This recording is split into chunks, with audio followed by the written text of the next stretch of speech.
Chapter 5, Part 2. We're now in Vava'u. Toi'omu has taken over. Finau Ulukalala's auntie, Toi'omu, is now the leader of all of Vava'u.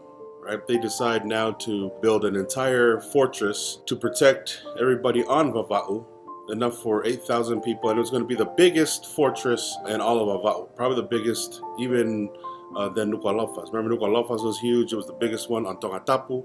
Now Toi'omu wants to build a mu'a, and they call it a mu'a. There's in Tonga right now. There's a mu'a at the Tagamo Tonga in Tonga right now. It's known to be the old capital of Tongatapu. Toi'omu right now is in Vava'u, and they're building a mu'a to protect themselves from Finau Ulukalala's attacks. Remember, Nuku'alofa had ditches 12 to 15 feet right in front of the entire fortress with sharpened bamboo sticks all the way around. The problem with that way was the fact that as soon as they pulled the cannons up to the beach, they were able to fire into Nuku'alofa. Toi'omu and the Vava'u guys, who were there in Nuku'alofa with the Ha'apai guys and all of Finau Ulukalala's warriors, the Vava'u guys, along with Toi'omu, decide to build the same type of fortress with bamboo reeds all the way around, only they dug not just the ditch, but they dug the ditch all the way up and stacked the dirt to be as tall as the bamboo reeds, 12 to 15 feet high, so that if they were to pull cannons up and fire, they would be hitting the dirt, because they knew what the cannons can do to just bamboo reeds when the cannons hit the bamboo reed. So they made sure that because they knew how the cannons worked on Nuku'alofa when they fired it in, they're going to make sure that the cannons aren't able to fire into Feretoa on Vava'u. Now all the Faitokas now are in there, all the houses and everybody's houses, all the matapules. As like I said, everywhere where all the matapules are gathered in a metropolis, that's called a mu'a. There's one in Tonga, and now this is the one that was in Vava'u. It is said to have been at least 8,000 people. We're talking about 8,000 people on Vava'u. Now the fortress is big enough to hold them all, their houses, their children, even their faitoka or their cemeteries on the inside of Feretoa. Typically in battle, just like when they went to Nuku'alofa to go battle, a warrior would come out and call out a name of somebody they're going to fight. So this also showed how close they were and how they knew the people in Nuku'alofa before they attacked. There's a warrior in Vava'u who hated that Ha'apai had guns, Ha'apai had the cannons. And typically you would call the name of the person you wanted to fight one-on-one, strike your club up against the sand or whatever, and tell them this bat is for this guy, or this club is for this guy, and I'm going to kill this guy. Or have a spear and spear the ground with it and yell out a name of a person that they knew, the warriors knew. So they knew each other. Nobody was strangers here. It seems like they all knew which section of Tonga they were going to, and they knew the people there. So when they went to go attack anybody in Tonga or the villages, they would yell out, all right, this is for Paula, and I'm going to freaking stab him with this, or I'm going to hit him with this, or whatever it was. There's a guy, instead of doing that, took on the name Fanafonua because of how he is going to attack the cannons, the guns. It wasn't a person. He decided, I'm going to run up to the guns, I'm going to stick my spear in it, I'm going to make sure that the guns no longer work. I am going to kill the guns. As soon as Finau finds out that Vava'u now is planning a defense, building the entire fortress of Feretoa, he decides to gather all of Ha'apai's warriors and go to Vava'u to stop them before their plans are made. But the priest told him, no, don't do that. The gods are not going to be pleased with this. Notice a lot of the things and a lot of their behaviors and the actions, the priests stayed neutral, or at least stayed honest to what God would approve of. Finau is angry. Finau wants to go take out his own auntie and all the warriors that he once led in Nuku'alofa to take them out because of his anger of them taking Vava'u back, right? Which they absolutely deserve. If I was in Vava'u, or Vava'u guys, even today, they would stand up and they would fight for Vava'u too. So the priests tell him, all right, relax. This is going to be against the will of the gods. It's better that you go to Vava'u and make friends with them, to make peace. Let them know that you're still on their side. than for you to just go on an all-out battle. Finau argues with him and tells him no. Finau feels like, all right, this priest always does things to make it look peaceful. He always does things to make, to make it look like he is actually for the gods. Like Finau is going against the priest because he feel like the priest is just doing this for optics, for looks. Every time we talk war, every time we talk battle, you're over here talking about the gods are displeased with me and with my actions and with battle and killing and all that, which the priest is right if you think of it from that point of view, from that perspective. But you also look at the warriors and how Finau is and how we've all described Finau through this entire book. We know that he's not going to back down. Based on his personality that we've known about Finau, he's mad. He doesn't take the advice of the priest. He wants to go to battle. Typically, Finau would take the advice of the priest and use the words of the priest to back up his desire to go to war. Like a politician, showed love, showed affection to the people, and he knew that the people are with the priest. They're with God, and how the behaviors of God and the characteristics of God are more on the peaceful side. More on the let's make sense of all this first before we go and do this. Now he's full out come out and saying he's not with the priest. This is to protect us. So now he's going against. Even the people are wondering, oh, the people used to think because you've listened to the gods, you've been winning wars. Now he's making a bid against the priest, which is probably going to create a divide between the people that think that he's been winning because of the gods to now you want us to go to war just for you? We've been going to war because you've been following our traditions as far as trying to do things for Tonga, do things for the people, because we thought you loved God, loved the priest, loved us, and that's what this whole allegiance and our loyalty to you has been based upon. And now you want to just go take out your auntie and all of our relatives, they're all family, because you want control and power of Vava'u also, which from Finau's point of view, he wants to be king. And if you want to be king, these are the decisions that you have to make to rule. If it's not through politics, if it's not through diplomacy, then it's through military force. So his anger for his auntie and his anger for now the matapulis that were in Vava'u superseded the priest, superseded the gods. Now he is going for vengeance for himself. So he prepares for war. All the warriors in Hapai now, and remember, these guys were all the same guys that went to war with the Hapai guys. These are the same guys that took the Port-au-Prince together. The Vava'u guys, they had Vava'u guys in Hapai, and they all took the Port-au-Prince together. While Mariners was there, they all went and took Nuku'alofa together. While Mariner was there, they had that little run-in with Ta'akai and found out who Ta'akai was. There's so much history at this point between Hapai and Vava'u that you would think that they would be close enough, but you also know that this is the characteristics and the behavior of Tonga back then. Finau Ulukalala has always been known to be, we've always heard him in history, to be a great chief and a great warrior and a great leader, right? One who led Vava'u, from Vava'u. Then we find out now in history that he's from Hapai and he wants to take Vava'u, and this is the history that happened between Hapai, him, Tuponiwa, and Vava'u. Now he's prepping for war. During this time, Finau Ulukalala's son, Moenga, he comes from Ha'amoa, right? So he comes back from Ha'amoa and he comes back with Vuna. Remember, Vuna is the chief that when Tuponiwa and Finau wanted to go and take Vava'u and to make sure that there's no Tuku'aho loyalists in Vava'u, Vuna was there, and Vuna left and he went to Ha'amoa, to Samoa. And now Moenga is back, comes back to Ha'apai and brings Vuna back with him. Mariner says he shows up with six canoes, and one of the canoes has 60 people on it, right? We've seen the pictures of the canoes, and there's two of them, and there's like a platform house and stuff, and perhaps it's one of the bigger ones.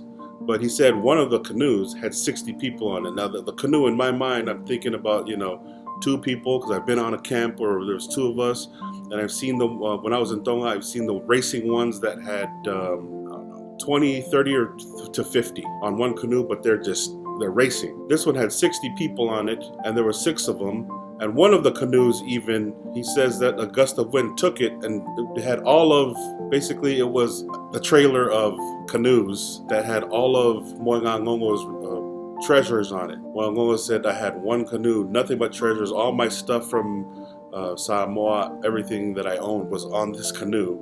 And a gust of wind took it and buried it in the ocean. And the other canoe shows up to Ha'apai. Moengangongo tells Finau and them, yeah, we stopped by Vava'u. Remember Vava'u, when you come in, when you see Vava'u, it's north when you're coming down towards Ha'apai. They said they stopped by in Vava'u. And they said that they got there, they saw I guess they read the facial expressions and saw body language and the nonverbal cues, and they kind of figured there's something going on here. So they get there, they don't know what's going on. They don't know the political standoff they're having between To'eumu, Finau's aunt, Vava'u, against Finau at this point and his boys and Ha'apai. They get there, Moengangongo gets there with his fleet of canoes.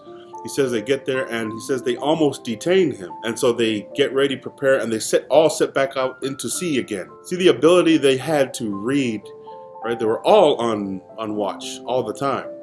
Because, first of all, they all knew each other. You would think, hey, what's up? Hey, you know. But they were always on watch. They were always on point. As soon as they read the vibe, they immediately knew, oh, something's wrong. Remember, Vuna's from Vava'u. So why would Vuna have a problem? And Moengangongo is Finau's son. So they knew that they at least had the leadership, or at least the nobility, to have control when they see people, especially since Vuna's from Vava'u. They get there, something's happening, they can tell, and then they sit back out to sea and go to Ha'apai. They get to Lifuka, there's a great big feast, have an eating for them, celebration for their return. All of this distracts Finau for a few days. They have this whole celebration thing of Finau wanting to go attack Vava'u at this point. It's a distraction now that they're in celebration mode. There's two daughters of chiefs, two different daughters of chiefs that were set apart and were basically, they were engaged to Moengangongo. And they were to stay that way and be engaged to Moengangongo while Moengangongo is in Samoa. While Moengangongo is in Ha'amoa, these two young ladies were already known and already set, betrothed, and engaged to Moengangongo. Moengangongo shows up with two Ha'amoa wives. Them and their 6 canoes, and the people that showed up with them, plus Vuna, they show up, and Moengangongo has 2 wives from Ha'amoa. And now he's coming and he's going to marry the 2 young girls of the chiefs, and then so that he'll end up with 4 wives altogether. But he wanted to have the wedding ceremony in Ha'apai to follow the way that the Ha'amoa people have weddings. A week after they get back to Ha'apai, they start preparing for this wedding. They go around, they start collecting food. Talo, kumala, whatever it is, right? Manioke, everything. They start collecting the food to start to prepare for this wedding. They made cake. There is a plant, and if anybody in Tonga knows or whatever, let me know, because I've never heard of this plant. But Mariner said it's from the plant called the mahoa. They would take the mahoa and they would pound it into powder or grind it into powder, and they would make cake out of it. That makes sense since we call flour mahoa. When you say something with an extra letter, it's usually the juice or the extract from that thing. So from the mahoa plant, they made cake, and they say it's a big luxury food in Tonga back then, but it's made out of the mahoa plant. And it's ironic that Mariner called it a cake, and he called it the flower of the mahoa plant. We now, these days, we call flour mahoa, and we make bread and we make anything that's made out of flour, we call mahoa. The same way the weddings are prepared that we've already talked about before. They're on the malae, right? It's an open green area with one house, and it's where everybody's celebration. This is their teufaiva. Everything is stacked up. The pigs, the yams, everything's just stacked up, put together. And now the cakes. And cakes are used for a lot of things these days as far as we pass cakes around. So now we know that there's a mahoa plant. If anybody knows what that is, comment that down so we know there's a plant that they make flour out of and make bread or make this cake out of. I'm imagining that this is what we call to'ukutu now, because Mariner said that they take coconut and coconut milk and they mix it with the mahoa, what we call mahoa now, which Mariner called flour, mix it up, made a paste, and then baked it. So in my mind, I'm thinking that's how they make to'okutu, but they use it with talo or some other potato type. Mash it, put coconut milk in it, along with the coconut shreddings. They make a paste out of it and they put it in the ground and they bake it. That's delicious. That's what I can imagine because it's sweet, it's coconutty, it's coconut milky, and it's as if it was made out of flour. They take the lo'akau, they make ribbons and they make decorations and they decorate themselves with it. They make leis with it. They put it on. Now Finau is sitting there with his matapules and they make a great big giant, basically half circle. One group of people start on the right and one group of people start on the left. They make a great big half circle. They've all took down the coconut branch, right? They cut down the green part of the coconut branch and they carved out what looked like little clubs of the green coconut branch. In Tonga, usually when we've cut down coconut branches, green ones, we make boats out of them and push them in the water. Well, they cut down and they made little clubs out of them. So we have two groups, one from the Ha'moa side, most of them were for Ha'moa side, and the other one they had with the Hapai guys, and some of the Hapai guys were on both sides and basically at a face-off. This is what they're doing to begin the celebration of a wedding. Moengangongo himself had a club and he was standing on one side. Finau and the Matapu is sitting down watching these two groups. The two brides come out of Finau's house, which is close to the Mala'e, and they're escorted over and they're dressed in Ha'moa mats, right? We've heard stories, oh yeah, they bring Ha'moa wives with Ha'moa dress and Ha'moa mats, and that's what they did everything with. Well, at this point in time, that's what they did, but it wasn't the same all the time. During this wedding, which is probably where this part of history comes from and made it applicable to all of Tonga, which wasn't the case ever. As we've been reading this story, whatever applied to Hapai and Vava'u applied only to Hapai and Vava'u, and sometimes to other places. But this time, these two wives, they weren't wrapped up like Tui Tonga's wedding that we've talked about.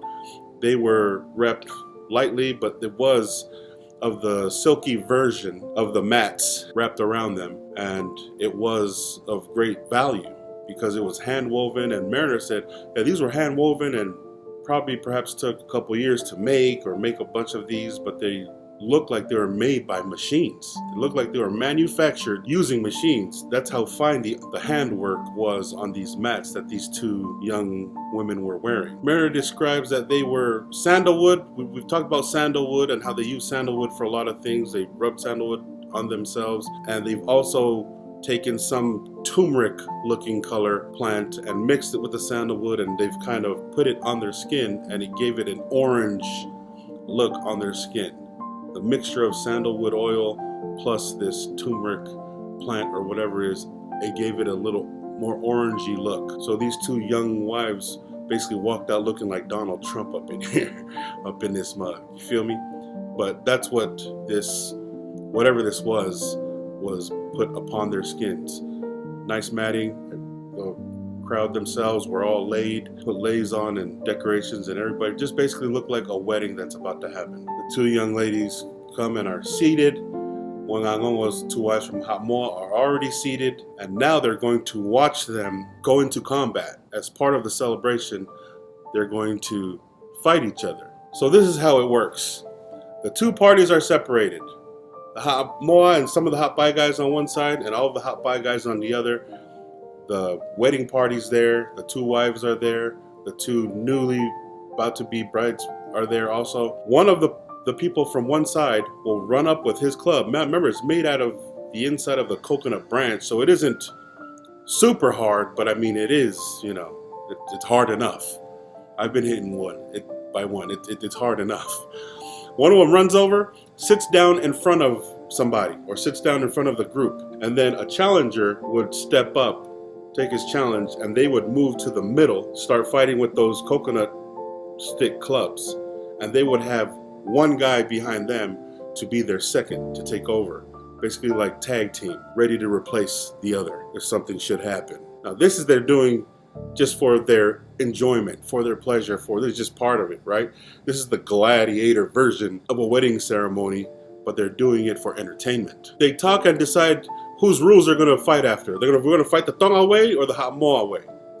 The Ha'moa way, if you fall down, you get to continue to beat that guy that's fallen down, right? That's the Ha'moa way of fighting these little celebration fights. The Tonga way, if somebody falls down, you're not allowed to beat them. You're not allowed to touch them anymore. You let them get up and say if he's still willing to go, or if that person gives up, he gives up. So they get together, they agree what rule they wanted to fight under, they fight. First two go, one of them fall down, the next one will jump in, go until the other one falls down, or until those two beat, or that one guy beats both of them, or one beats one and then the other one beats that one, and then it goes the second one determines. But that's how this is either began and ended. And after they're done, they move aside and the next ones come up with a second guy behind them to tag team once their guy drops. Sometimes there's 3 or 4 going at the same time with a second. So that's 6 to 8 people on the battlefield at the same time at the applause of everybody, right? This is like I said, this is the Coliseum of this. Everybody's applauding, everybody's cheering. Chee-hoo, right? The family members are cheering on their guy. It's like they're at a football game cheering on, go Shiane, beat his ass, right? Sometimes there'd be 3 or 4 and they'd just be going at it right there with their seconds behind them. Same rules. So they fall down, out, second comes in, boom, fall down, out, and that's the rotation. They had their own cheer for the winner, right? For the champion of this thing, and they would have their own celebration. Winner didn't know what it was. I don't know what it is, but this is just their call out for victory, and it goes something like wo wo ah ma to I oi I oi. Anyways, after they're done, whatever the champion of the group is, the champion of each group of winners would come and sit down in front of Finau and the party, do sign of respect, sit down in front of him, and immediately gets up and goes back into the back of the line or back to his group. Moingangongo, the prince, even got involved and got his in, right? He was a young guy. He decided to get in there and get in on some of these fights. These are just for celebration. 2 wives are there, 2 newly brides are there. Everybody's watching. It's a great look. I think it's great. We should probably go back to that. I would have liked to get into combat when I got married. Perhaps, well, I would have won, obviously. Nah. I was young, but I don't know if I was that tough. I was playing ball in college at Snow College. You know what I mean? I wouldn't have wanted to fight a D1 guy for show. Nah, I would have won. Yup. I would have got mines in for show. Feel me? Then again, I would have got too. You know what I mean? But when I got married, my wife's brothers, they were young. Yeah, I would have got them. I would have definitely got them. Easy! Meredith says Moringangu got into like 14 or 15 of these battles and came off victory at every one, which is, I'm thinking, oh, they probably just let him win. It's the prince and he's, getting married. You don't want to do this to him in front of his wives and newly brides, because if I do this in front of his newly brides, newly brides might like me, and then I'm gonna be off with 2 new wives. Anyways, he said he won in every single one. I would love to think that he was that, championesque, championship-ish, but at the same time, it's like, oh, come on, yeah. You know what I'm saying? I mean, you're the prince, your girls, wives, king is right there, that's your pops. Of course I'm gonna let you win, bro. What are they gonna do to me? Nah. Anyways, yeah, so he came out victory every single one. The club fights end, clubs are done, and now the boxing and wrestling is about to begin.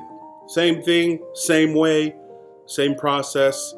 And Mariner says that a lot of these descriptions were described in Captain Cook's book, in Captain Cook's voyage books, and so we'll have to one day look into exactly how that is, because he doesn't go into too much detail. He says a lot of the descriptions were done by Captain Cook, so we won't get into detail, but they're done pretty much similar the same way.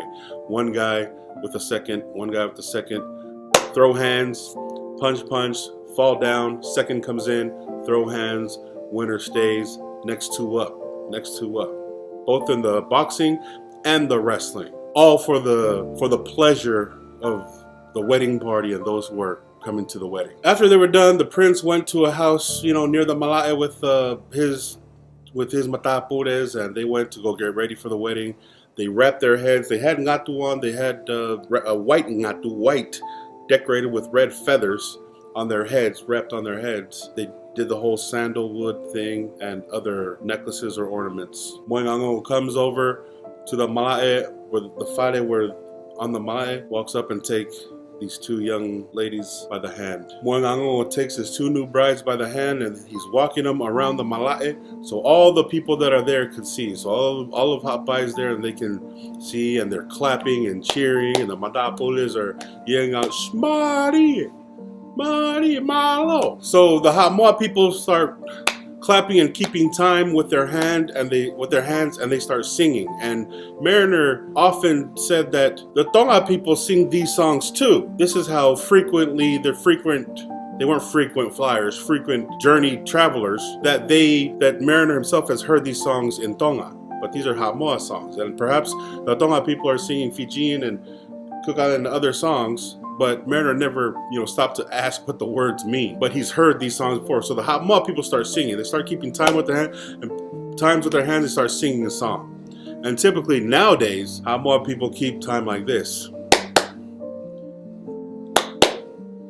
La la la la la la la la la la la la la la la la la la. Right? That's how Hamoa keeps time.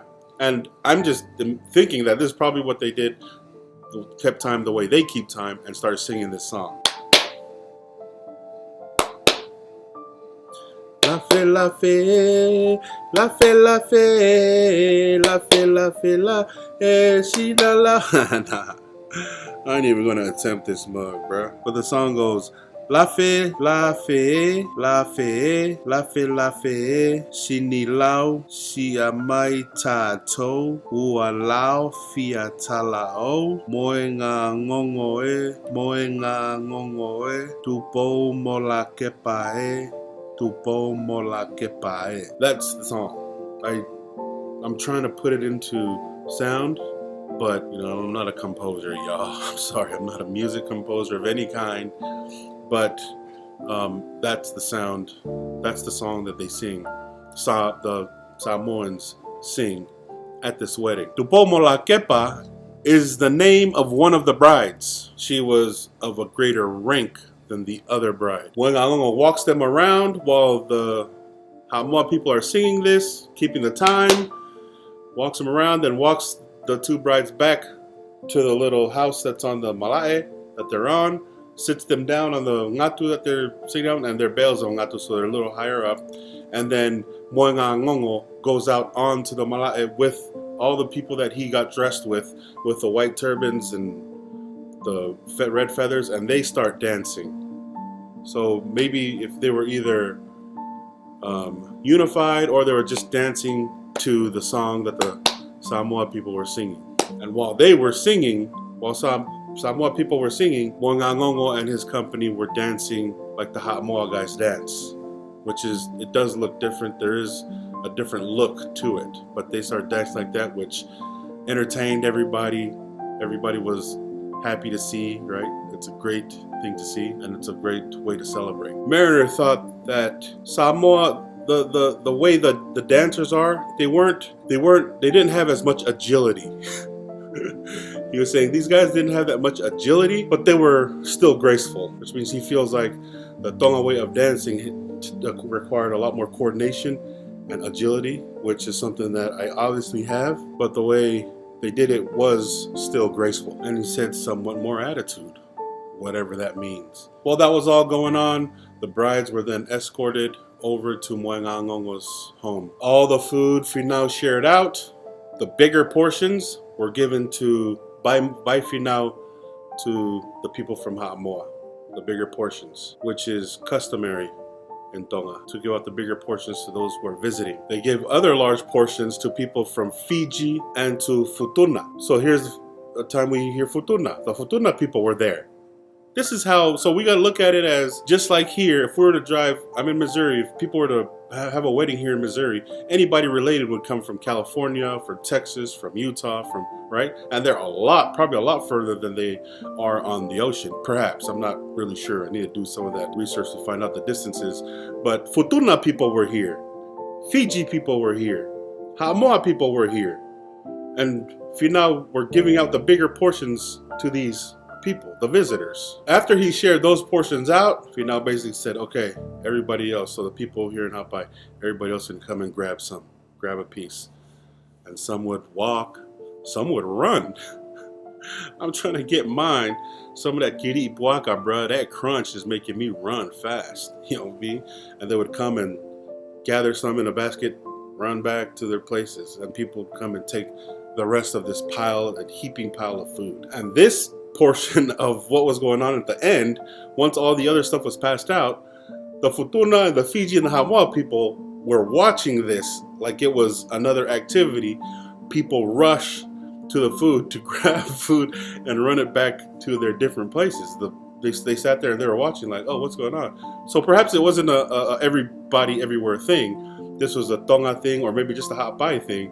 But Mariner said that the Futuna, Hamoa, and Fiji people sat there and they were watching people run in and grab whatever they wanted. Nowadays, right, this is their fa'o.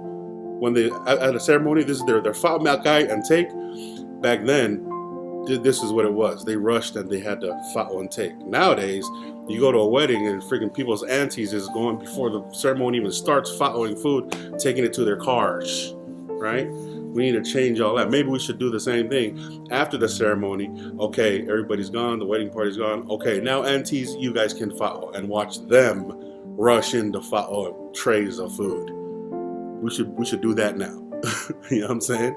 That'll be another entertaining part of the wedding or the wedding ceremony. Mariner said there's a big pig on top of this pile of, food, and people would run and grab and pull at it from different angles to where it was freaking tumbling in the dirt and they were pulling at it, leg, limb, they were just tearing at it, cutting it, whatever, and it was getting dirty, sand and dirt in it. So they obviously had to wash it after this little scene or commotion of tearing it apart. After the food was separated, everybody was done. Now they're going to have a boxing match. This consisted of people from northern Hapai and people from southern Hapai. So we have Ha'ano up top, you have Lifuka down below, you have Wiha down there, right? You have Foa, and so basically it's the north and the south, right? The norteños and the sureños, if you will, if you're from America and the California area where I grew up. So this is basically north and south boxing match. Mariner said eventually the north won. The entirety of the championship match, the north won. Ironically, in the north is Ha'ano.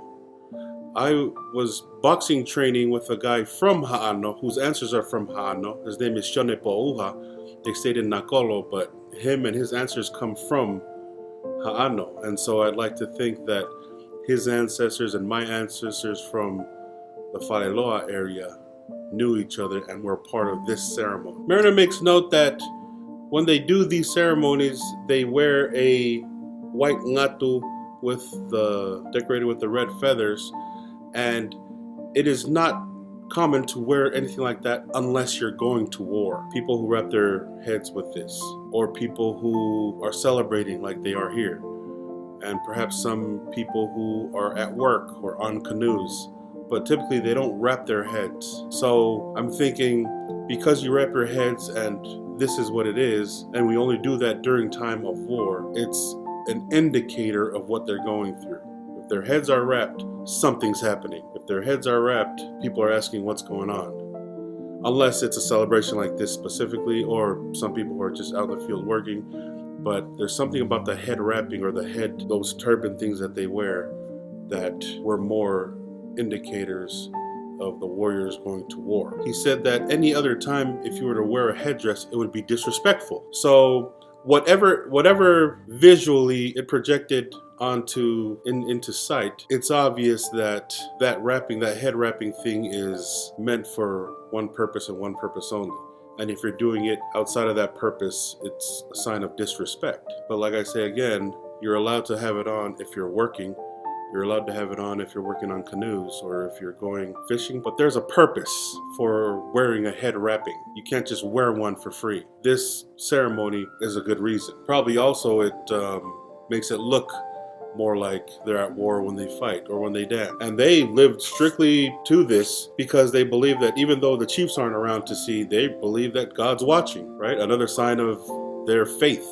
They always believe God's watching, or the gods are watching, so they don't do it. Just like the tapu, when they touched the body of the king. They didn't care that the priests weren't there, or that the matapules or the kings weren't there. They really felt like if they touched the body of a tapu person, the gods are watching, which called it. That was it. That's tapu. That's living a tapu. And I said earlier how the word tapu, as far as America is concerned, comes from Tonga and comes from this description. I didn't find any description or this word written down at any point in time in history. And Mariner said that in Mariner's description, tapu means sacred. The word tapu comes from these people, and it means sacred, just like sacred means to us. The difference is when something's tapu to these people, they act upon it.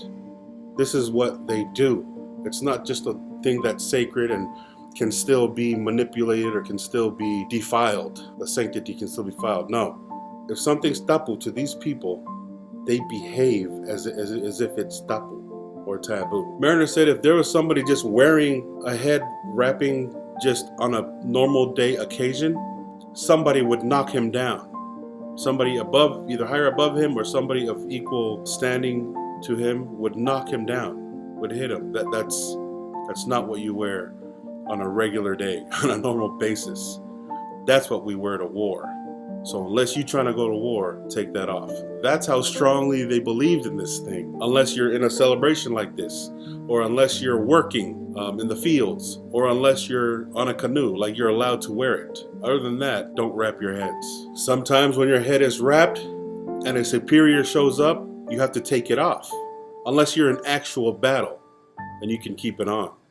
But other than that, if you're wearing a wrapping on your head and a superior chief shows up, you have to take it off. And Mariner said that a lot of times the superior would show up and you see somebody start taking their turban off, and the chief would say, "Tuko fau."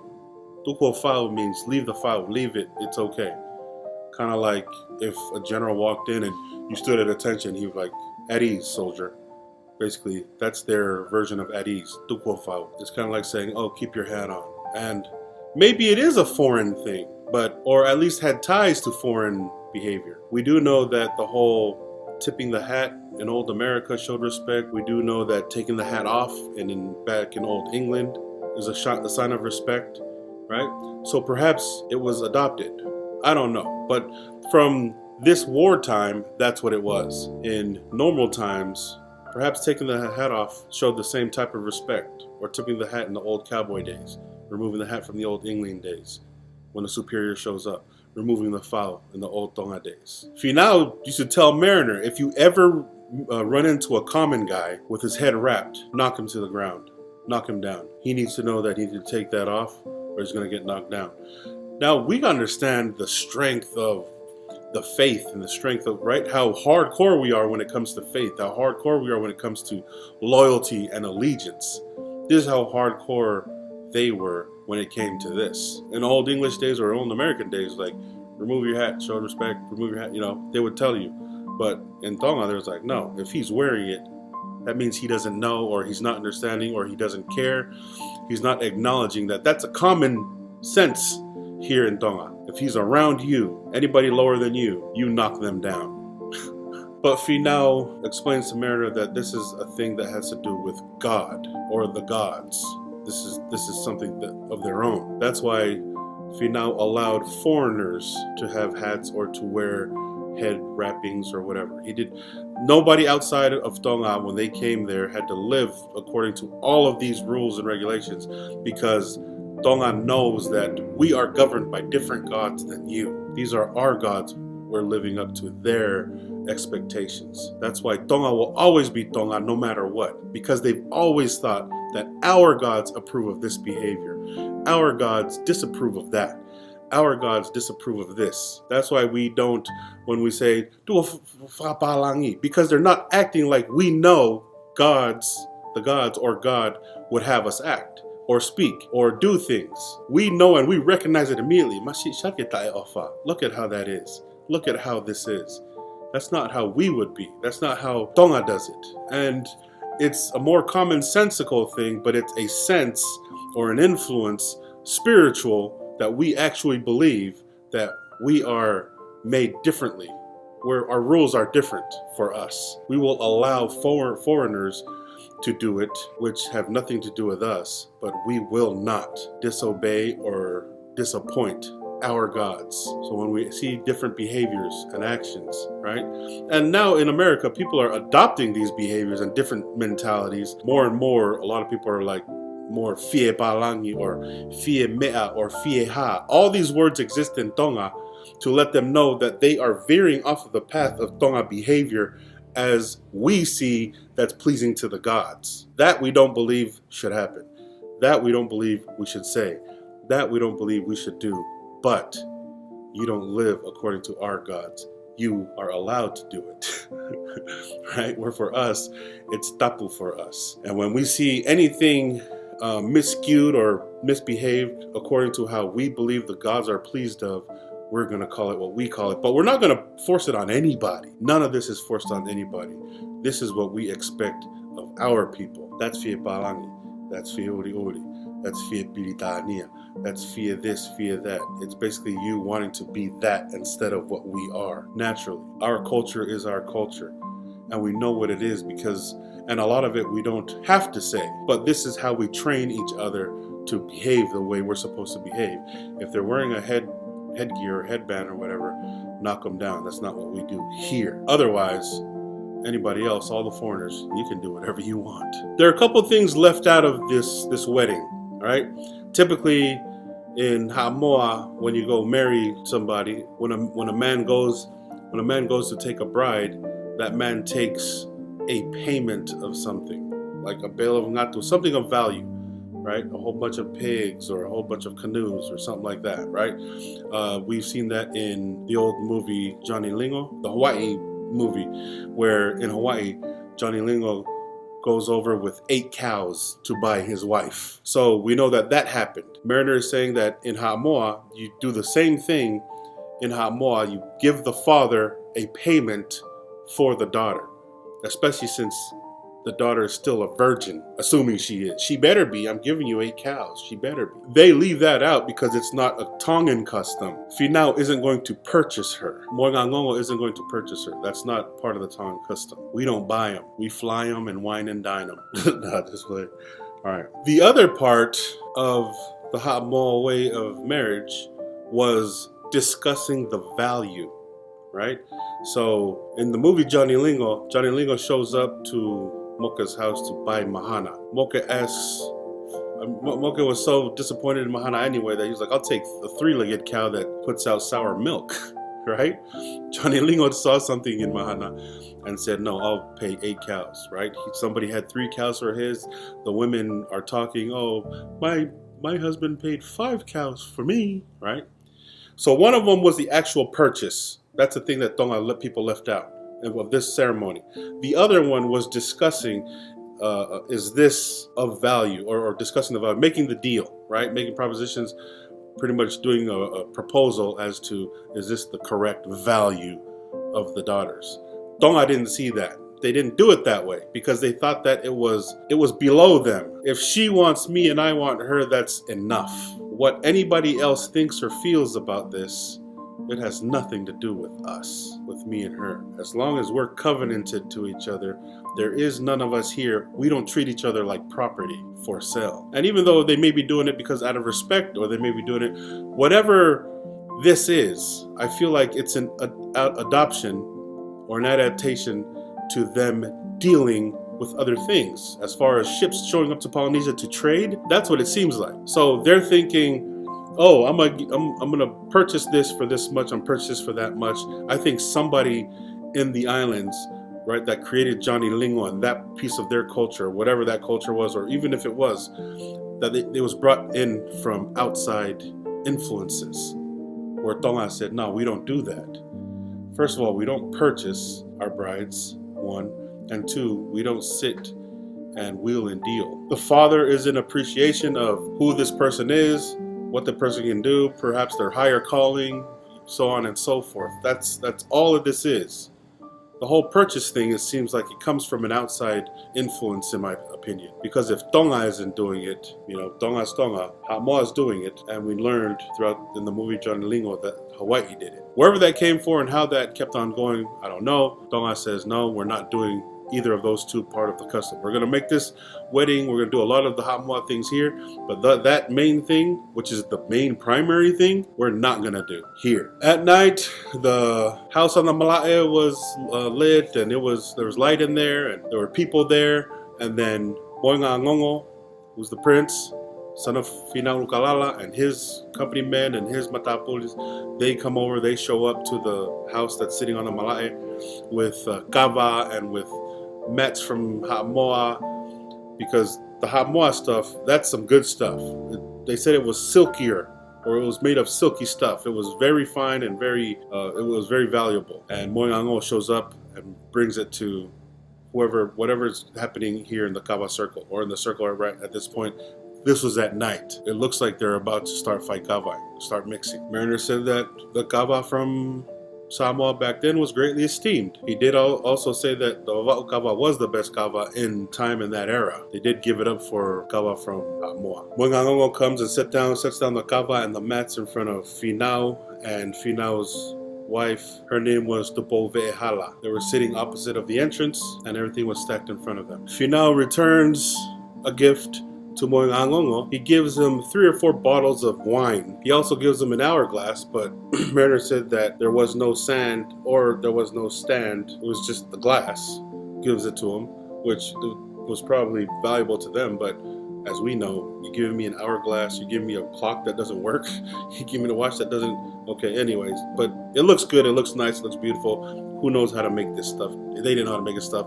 It was beautiful to look at. It was probably an ornament at that time. Also gave him a hoop that was sharpened like a chisel. When I say hoop, I mean the hoops off of the wine barrels, right? It was taken, it was sharpened and made to either be used as a weapon or a tool. Then Moingangongo takes his party, they go sit down opposite of the singers, basically the band, the music. So the band, they sing Samoa songs, and then it switches over to Moingangongo and his friends, and they sing Samoa songs, right? They're all singing in Samoan at this point, this whole ceremony. And they're doing this for 4 or 5 hours. They're mixing, they're hanging out. They break up, and everybody breaks up and goes their separate ways to their homes. Everything's done. It's been a week or so. Party's done, celebration's done. Everything has come to an end. And Finau immediately turns his focus back onto Vava'u. Finau immediately sends word to all of Ha'apai. All the men that age, the warrior age, are to gather in 10 days. And he says, leave the 2 oldest of each home to continue to watch the plantation. So the Uta guys, right? Leave the 2 oldest of each house. Bring the rest. And make sure everybody brings their clubs, brings their spears, their weapons of war, and bring provisions. Bring some food, bring some stuff, because we're about to travel. They gather in 10 days at the Mala'e, same thing. Weapons, they're painted, ready for war, heads are wrapped. Finau's about to review all the warriors. Meredith said there was about 6,000 young warriors ready for war. Finau gives a speech. He tells them, typically when we go to war, we go to battle, we win some, we lose some. We go in there, and as we're losing, we retreat, right? We've talked about the battles from before and the wars from before. He tells these guys that that's the old way of fighting in Tonga now. Now we are going to get grouped up, stay in a group, and no matter what, we stay moving forward, to put into their minds that there is no retreat in us, to put into their minds we're not here just to fight. We're here to win, or we're here to die, but we're moving forward. This is the speech Finau gives his warriors. We're not going to retreat anymore. Anybody falls, they fall. The group stays together in a big group. 6,000.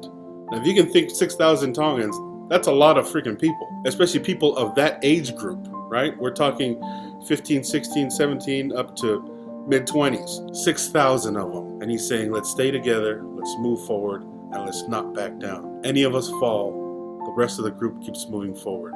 We're not retreating. We're going to go and we're going to win, or we're going to die. That is the resolve of what we feel like we're here to fight for. We already know that he wants power. We already know his political moves and all that, but he's speaking to the brave young warriors. And he has to say this, talking about the other half of their warriors that they took to Ulukalala. We're talking about these guys as cousins.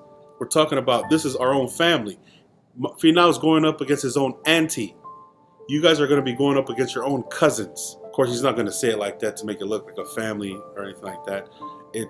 This is war. Ha'apai is going up against Vava'u. Now, this he said is because a lot of the stories that Mariner told him, right? If you think about the old wars in America, when the British came and America came, they just walked towards each other, cannons firing, guns firing, horses riding, everything, but they're moving towards each other. Neither of them are retreating. Eventually they retreat, which is probably part of the story that either he didn't hear or he wasn't interested in, but they are moving together towards each other, they're fighting, and they're dying. There is no backing up, which is probably the part that he loved. He's admiring, this is how the English fight. This is how big countries fight. We're going to fight the same way. Finau tells them, if you find a spear coming towards your chest, somebody standing there with a spear pushing it into your chest, you pull that spear towards you and you kill that guy. This is the speech. Of course, any brave young man is like, hell yeah. You hit me with the spear, I'm going to walk even closer to you so I'm close enough to kill you. Of course, this is some warlike speech that he's giving at this point. Mariner said, and this thing that he said it determinedly. He said it, if you find a spear in your chest and somebody's pushing it towards you, you pull it towards you and you kill him. That everybody, Mariner said everybody was like trembling. Like, yeah, that's how hard I'm going to fight today or that day. Mariner said that he was speaking with such power and such force and so loudly that you can hear it from a faraway distance. This is how loud Finau was speaking at this point. This is how determined he was to win. This is how much courage he wanted to press upon or push into the hearts of these young men. After he speaks, a few of them run up to him and strike their club on the ground or strike whatever weapon they had on the ground and told Finau, don't fear, don't have any fear of these men. They don't have real warriors in Vava'u. We're the real warriors. We're going to win. We're going to fight for you. Do not fear for your life. We got you. That's what the Ha'apai guys are saying at this point. That's how well he was at speaking. That's how good he was at inspiring the warriors. He was a freaking Tony Robbins. He was a freaking Donald Trump, where the warriors ran up to him and struck their clubs down and told them not to fear. We got you. We got your back. So Finau tells them the plan. All right. This is the plan. We're going to go sit in front of their fortress. Everybody sit and sit still.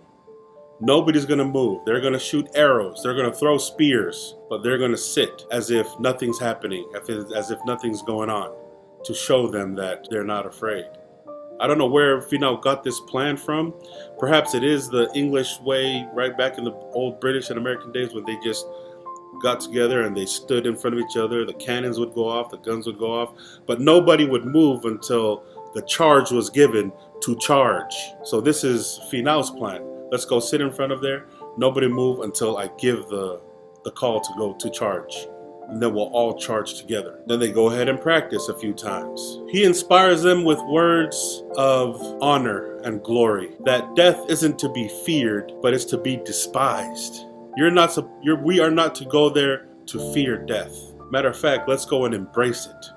Because once they bury our bodies, those bodies will leave stories that the rest of our families and the next generations will hear of. Let us not fear death. It isn't a thing of real warriors to fear death. Let us hate the thought of fear and of death. So he sends everybody from the north, the northern part of Ha'apai, he sends them all to Ha'ano. Go wait in Ha'ano. That's the meeting place before we go to Vava'u. Everybody in the south, go be with your families at this time, and then we'll all meet in Ha'ano. And in Ha'ano, from there, we'll make our way to Vava'u. They're in a Ha'ano, and a few canoes show up from Vava'u. Ha'apai guys, Ha'apai people, show up from Vava'u. The Vava'u guys let them go and let them come back to Ha'apai. They come back with news that Toi'umu doesn't want war. She doesn't want battle. Remember, this is Finau's auntie. She's saying, from these guys that came back with the message, that Toi'umu doesn't want battle. She doesn't want war. But she will protect Vava'u because she knows what a treacherous man you are, Finau. This is the message that these Ha'apai guys came back to Ha'ano from Vava'u. They know that they feel like you're a very treacherous person, and they will protect themselves. Toi'umu also feels that to try to make peace or to try to be at peace with Finau would be to their own detriment, to their own death. Like, she knew if she were to create peace with Finau's going to come and kill most of the power guys, the Matapules and the high chiefs, just so that he can own Vava'u, and Toi'umu is not going to have that. She's not going to allow it. So Toi'umu said, we would rather meet Finau on the field and die in battle than to pretend like we're going to live in peace and have Finau come kill us anyway to exact revenge for our subordinate behavior. So their plan is for some of the warriors in Vava'u, as soon as you guys show up, they're going to rush out and kill all the Palangis, because they know that the Palangis man the guns, the Palangis man the cannons. They're going to come kill them first so that the fight could be fair. Tonga on Tonga. Hand-to-hand combat only. At this point in time, there's just a side story. A guy named Thomas Eversfield, a Palangi guy from England, and another guy, John Roberts, a black guy from Tortola. So these are two basically kids, 15, 16-year-olds, stole a bale of ngatu from one of the higher chief's place, or a sacred place. Now, if they were Tongan, if they were Tonga kids, they would have immediately died. They would have killed them immediately. But since they're foreigners and they don't understand the culture, they don't understand us, because this Palangi kid and this black kid, they don't know our ways, we're going to give them a pass. The Matapules get together and they say, all right, let's give them a pass. They don't know our culture, they don't know our ways, but this time we're going to let it ride, let it slide. But to at least appease the gods, because this was a sacred place that they stole this ngatu from, they sat them down and they basically talked to them and told them, this place is sacred. You're not to steal from this place. And basically talked to the little boys, to the young boys. They're not little boys, they're young boys, right? 14 to 16 years old. The leaves of the Ifi tree was wrapped around the Matapules as they went with the priest to this sacred house that was consecrated for the king and consecrated for sacred things. They went and they sat down in front of the house and they addressed the gods and basically came to tell the gods, these guys weren't trying to steal from you. It's almost like they're stealing from, right, the tithing house or the bishop's storehouse or wherever, you know, the sacred houses, and addressed the gods and told the gods, these guys aren't part of our beliefs and they don't know, but we're coming to ask for them, on behalf of them, to give them forgiveness. Talking to the gods. They're young boys, they're foreigners, they don't understand the penalty or the consequences. They're basically speaking from in media of these foreigners. And they're asking so that the gods don't punish them. Like, we didn't do this.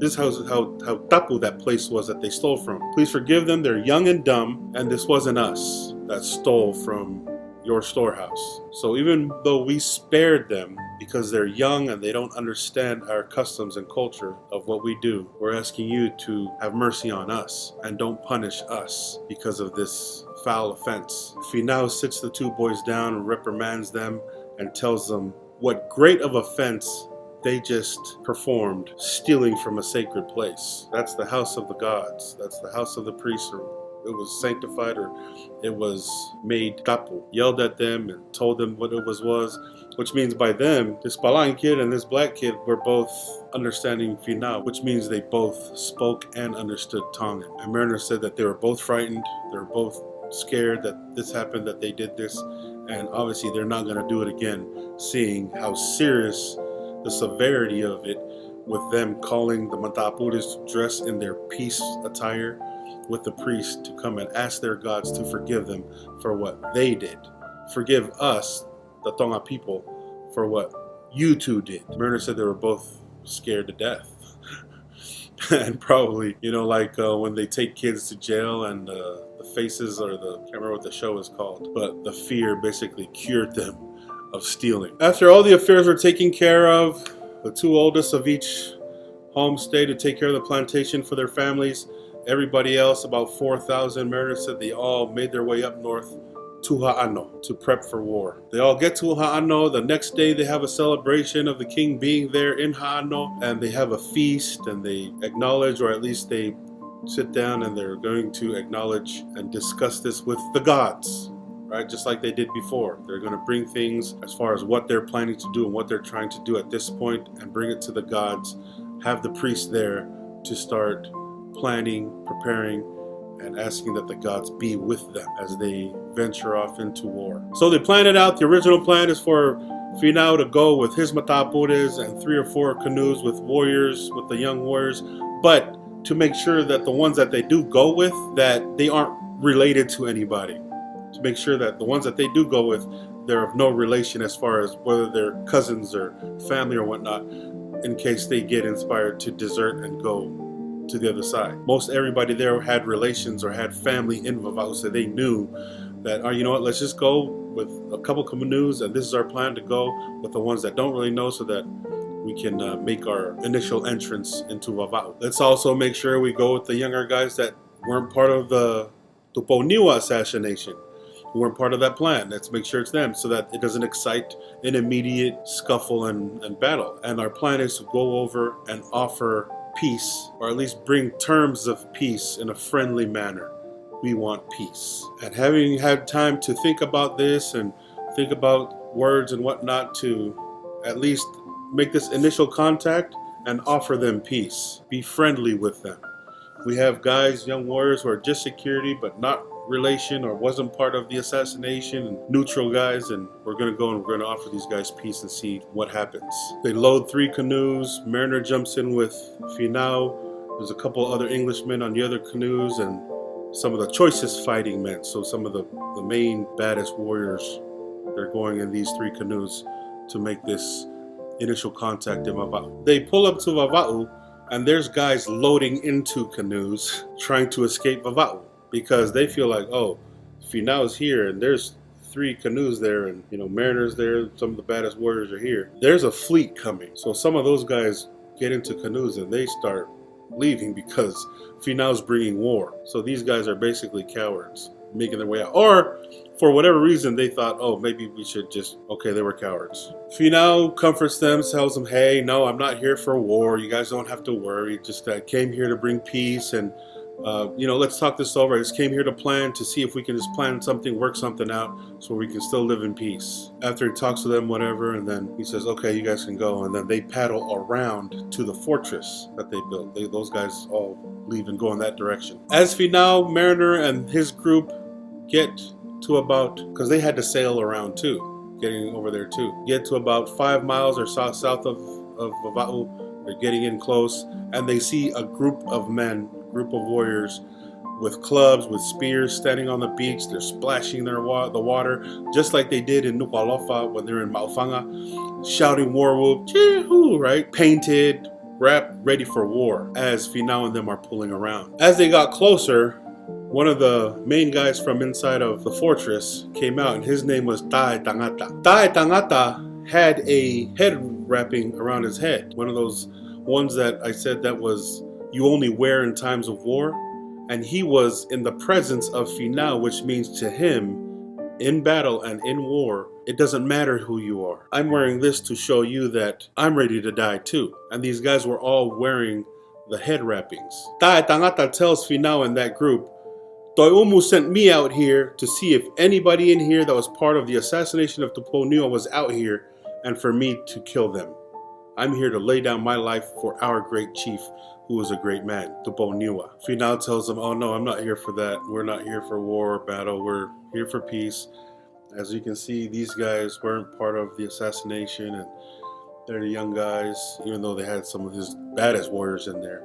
Mariner, a couple Palangis were there. We're here to talk peace. As soon as Finau says that, Tae Tangata gets on board, takes kava root, puts it in front of Finau, takes the headband off, and kisses Finau's feet in show of respect. He told Tae Tangata, go tell your chiefs, go tell Toi'umu, this is what I've come for, and I was wondering if I can get past to Neyafu. In Neyafu, there are houses dedicated to the gods. Finau wanted to make sure he got there first. Just like their war in Nuku'alofa, they went to Ma'ufanga first, where all the chiefs were buried, and the houses dedicated to the gods were in Ma'ufanga. So they went to Ma'ufanga first to address their ancestors and the gods. The ceremony of the tuki was performed there, where they punched their face in front of the king's cemetery, and then they went to battle in Nuku'alofa. Well, Finau wanted passage to Neyafu, where the same thing was there. That was in Ma'ufanga. Houses dedicated to the gods, and the old kings of past and the old chiefs of Vava'u of past were buried. Finau gets there and he goes and takes kava, puts it in front of the houses of the gods, makes that acknowledgement and all that, and then he makes his way over to talk peace to the chiefs of Vava'u. Early the next morning, he takes him and his 3 canoes and they make their way around from Neafu over to the fortress where everybody was staying. He gets there and he wanted to go up onto basically the hill, or remember how they built Feretoa with these giant dirt mounds and basically a hill looking thing to protect them from the cannons. He wanted to go sit up there and address the Matapures, address his auntie who's the high chief or the head chief there, to talk to him, and he was dissuaded by the other guys that were with him, or the other chiefs that were with him, not to do that, not to get that close. So Finau says, okay, let me just pull me up close to the beach so that I can get out and talk to him, which his company guys, the Matapures with him, said, no, we don't want you to get too close to the beach because then they're going to start insulting you from on land. And those insults, and typically insults, were sometimes cause of death, especially if lower orders were insulting higher ups. So they said, if you get too close, they're going to insult you and make you, break character, basically lose your cool, and you're going to rush in out of sheer emotion to kill, because it's customary for lower people not to talk like that to chiefs. You're going to want to run in, and then they're going to basically create a reason or an excuse to kill you there. Finau says, no, you know what? With all due respect, guys, I know that it is of high character for one to control his emotions, for a man to be disciplined and not lose his cool, to stay calm and collected. So I plan on maintaining that character. No matter what they say, no matter what insults they throw out, I'll make sure I'll stay calm and collected. So he gets in the smaller canoe and, led by the Matapures, goes and pulls up to shore. And immediately as they pull up to shore, they start insulting Finau. Now we gotta put this into perspective. These are lower orders insulting a king or insulting a high chief. Insulting, yelling, whatever it is, right? Insults of the family, insults of his character, insulting everything about him. And he has to stay cool. But he already has a plan, so he already knows what he's going to do to them anyway. Some of them came out and threw a piece of yam at him or threw a piece of pork at him and said, this is all we have. Take that and get out of here. Get out of here. And some even yelled out, what, you tired of living in Hot Pie where they don't have anything, they don't have any food, you guys don't have any food in your place, on your island, right? They start insulting a king in this fashion. But they don't care. They're all ready to die anyway. You guys killed our high chief. Toi'omu has given us the go-ahead. We're here for battle. So they're trying to make Finau and his guys break character to give them a reason to kill them all right there on the beach. But Finau and his men don't budge. They don't move. They insult. They're throwing food at them, telling them this is all we have left. You guys take that and get out of here. They're clowning and making fun of how scarce food is in Hot Pie. Those are the type of insults that they're throwing at Finau. Mariner says the Vava'u is famous for yams, great yams, big yams, and large numbers of hogs. The ngatu was of finer quality. They were better printed, right? The trees that they make the lolohea out of, right? The stuff that they paint the ngatu with, the ink. That they had a lot of that in Vava'u. They had a lot of artists. And this plant that they used to paint ngatu with, they really didn't find it was scarce in Hot Pie. But there was a lot of it in Vava'u. Nice ngatu, better mats, more food, more hogs, bigger, better yams. Kava's number one. Mariner's already mentioned that the best kava in Tonga was found in Vava'u. So Vava'u was obviously a place of bountiful things that come from Vava'u, from the land, which is probably why Finau wanted it. He wanted it all. But Finau, who was known to be mad and quick-tempered, and when things like this happened, because he was looking at the bigger picture, he was able to hold himself and control himself, even though for him, his status, and I guess culturally too, the status of a man, especially in noble ranks, was a big and a sacred thing to the people. Nonetheless, he was able to control himself. Finau gives this hour-long speech of peace, Mariner said he was eloquent as far as him trying to convince that he had nothing to do with Tuponiwa's death, how great man he was his brother. All he wanted was to make peace with the people of Vava'u, join together, all these things, right? Took him an hour to speak. Mariner said he sounded very good. He did a good job, basically, which is basically how a politician is supposed to sound, even if some people know that he's a piece of crap. A lot of people were perhaps not even, they weren't even giving him the time of day, not even hearing him, because they already know how he is. Nonetheless, he at least started to convince some of the higher ups, the Matapules. He expressed love and appreciation for his aunt, right? His auntie, Toi Umu, how much he loves her, how much he respects her, and how terrible of a thing that happened to Tuponiwa, that it would cause her to turn against me. I love her and I respect her. I wouldn't do anything to her, considering he was a great man. I had nothing to do with it. Toi Umu, I love and respect you. We should be able to continue to live in peace despite of everything that happened. He said that nothing would hurt him more than for them to assume that his intentions aren't genuine. If you don't think that I'm telling the truth, it would hurt me more that you guys don't believe me or understand and know that my intentions are for peace. And hopefully he's believing, that his behavior coming in without breaking character and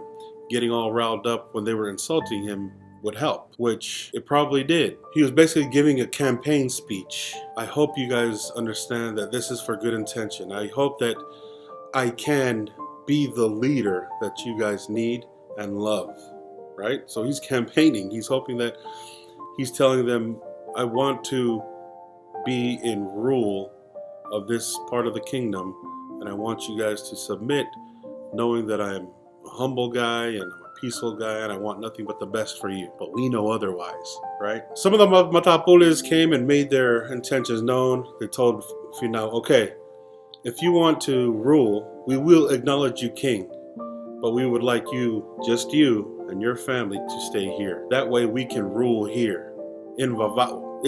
The ruling class should live in Vava'u because of the abundance of commodities that comes from Vava'u, right? So they offered him, come and stay with us. We'll rule here. You'll talk amongst us.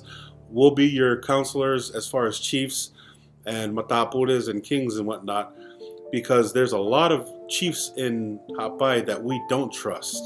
There's a lot of them that are disguised over there that we just don't trust the Hapai guys. They're too treacherous, and we'd rather live in peace and do the discussion of ruling and have the ruling class stay here in Vava'u.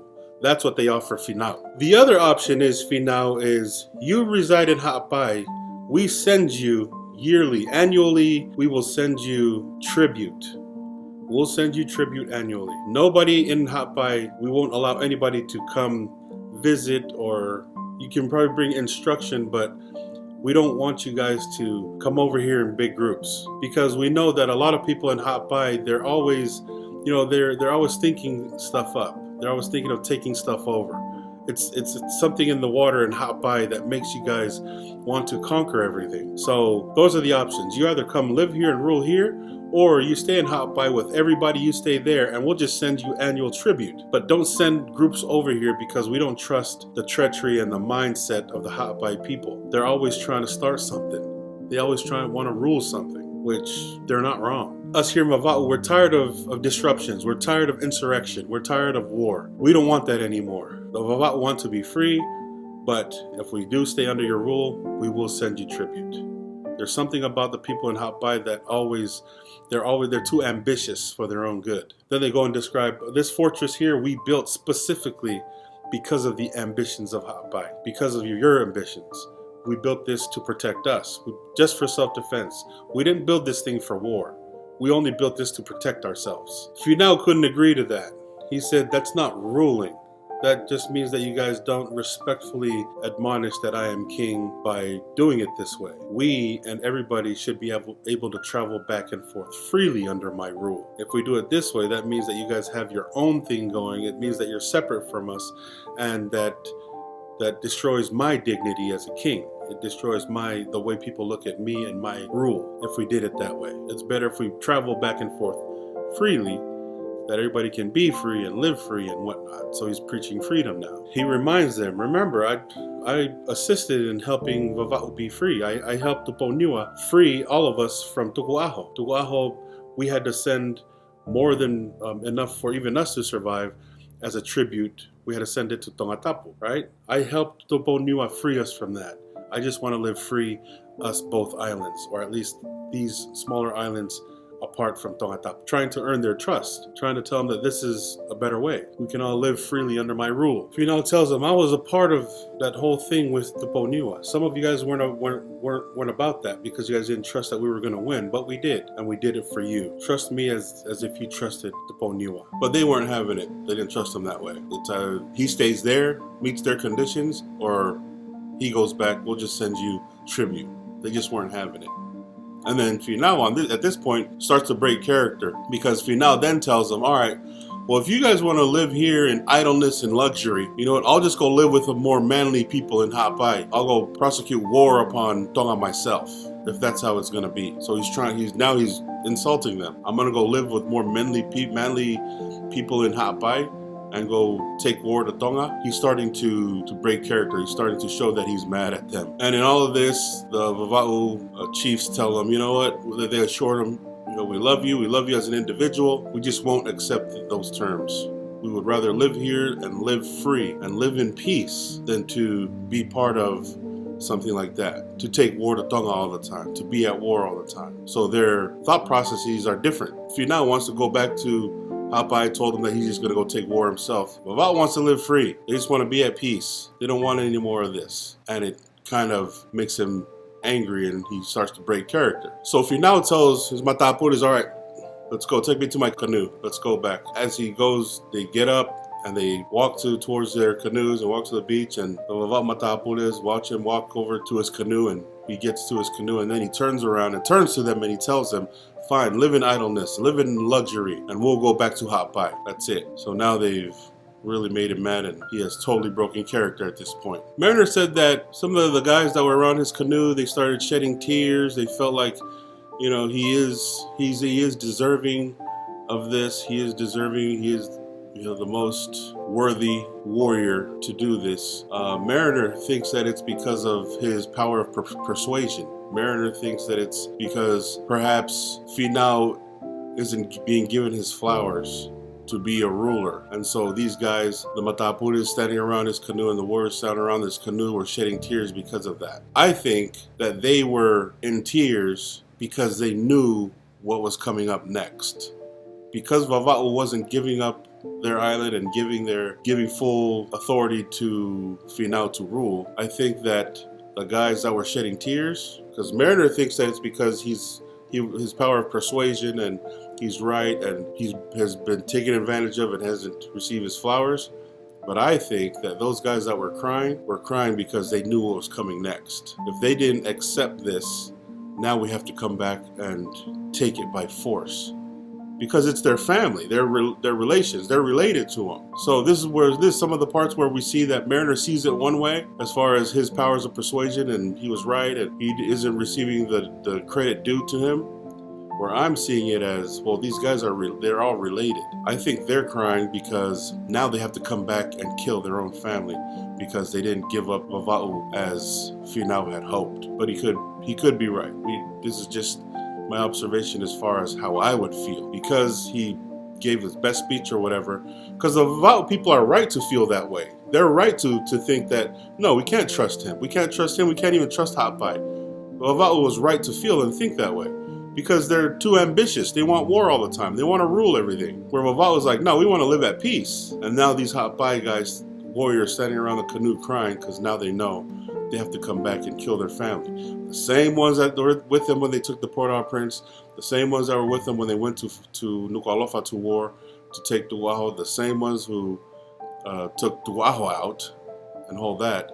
Now we have to kill the other half of our army and who happen to be our relatives or relations. That's why I feel they were crying. So the ones that were not going to be moved by the speech, they're the ones that came out of the fortress to meet with Finau. And then there was other high chiefs and warriors and everybody that they kept inside of the fortress so that they don't hear what Finau is saying, because they might be convinced of Finau's words because he may have some points and because he may be right. So the stronger ones emotionally and mentally are the ones that came out to receive Finau and listen to him, because they were steadfast in what they think is right for Vava'u.